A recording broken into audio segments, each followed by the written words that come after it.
Hello दोस्तों, स्वागत है आपका मेरे YouTube channel let's study with Poonam में।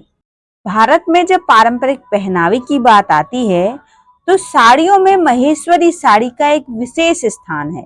महेश्वरी साड़ी यानी भारतीय हथकरघा शिल्प का एक नायाब नमूना। मध्य प्रदेश का महेश्वर नामक शहर इस साड़ी की जन्म स्थली रहा है। महेश्वरी साड़ी को बुनने के लिए 300 काउंट के अत्यंत बारीक सूत का इस्तेमाल होता है। नर्मदा नदी के किनारे बसे इस महेश्वर नाम के शहर को होलकर राजवंश ने बसाया था। कहा जाता है कि एक बार रानी अहिल्याबाई के महल में राजसी मेहमान पधारने वाले थे। उन्हें उपहार में साड़ियां देने के लिए रानी अहिल्याबाई ने साड़ी के बुनकरों को सूरत, मालवा और हैदराबाद जैसे शहरों से बुलवाया था और इन्हें तैयार करने में उनका विशेष योगदान भी रहा।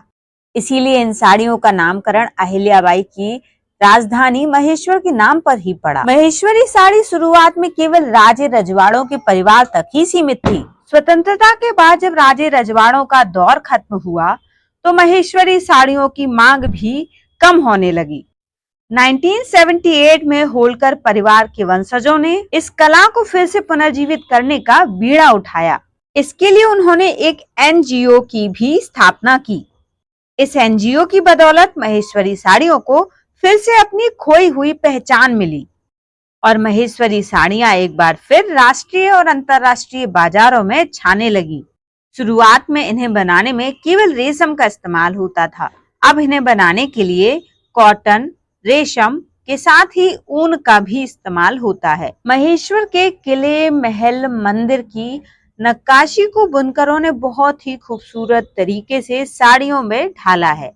इससे हुआ ये कि कुछ महत्वपूर्ण डिजाइनें जो आमतौर पर महेश्वरी साड़ियों में देखने को मिलती हैं, वो है ईंट डिजाइन, हीरा डिजाइन, चटाई डिजाइन और चमेली के फूलों की डिजाइन। इन साड़ियों की एक विशेषता इनके पल्लुओं पर की जाने वाली 5 धारियों की डिजाइन भी है, जिसमें 2 सफेद धारियां और 3 रंगीन धारियां होती हैं। महेश्वरी साड़ियों को आमतौर पर प्राकृतिक रंगों से बनाया जाता है। महेश्वरी साड़ियां हल्की होती हैं और साथ ही बिल्कुल हमारे मौसम के अनुकूल भी। महेश्वरी साड़ियों के रखरखाव के भी कुछ विशेष सावधानियां होती हैं, जैसे कि इन साड़ियों को 2-3 बार सादे पानी से धोने के बाद ही डिटर्जेंट से धोना चाहिए और इन साड़ियों को धोने के लिए सिर्फ माइल्ड डिटर्जेंट का ही इस्तेमाल करें। और यदि आपकी महेश्वरी साड़ी पर जरी का काम है तो उसे केवल ड्राई क्लीन ही करवाएं और अपनी महेश्वरी साड़ियों को, जो कि विशेष होती हैं, उन्हें हमेशा छाया में ही सुखाएं। महेश्वरी साड़ियों को, जो कि बहुत ही डेलिकेट होती हैं, इन्हें ज्यादा देर पानी में भिगोकर नहीं रखें। साड़ी को हमेशा हल्के हाथों से धोएं। इसे कभी भी जोल से न रगड़ें। प्रेस करते वक्त ध्यान रखें, ज्यादा गर्म आयरन का इस्तेमाल न करें। यदि आप असली महेश्वरी साड़ी की पहचान करना चाहते हैं तो असली महेश्वरी साड़ी रेशम और सूत के मिश्रण से बनी होती है। यह संयोजन एक अनोखी बनावट प्रदान करता है जो वजन में हल्की और खूबसूरत होती है। असली महेश्वरी साड़ी मुलायम होती है और रेशमी धागों के कारण उसमें एक हल्की सी चमक देखने को मिलती है।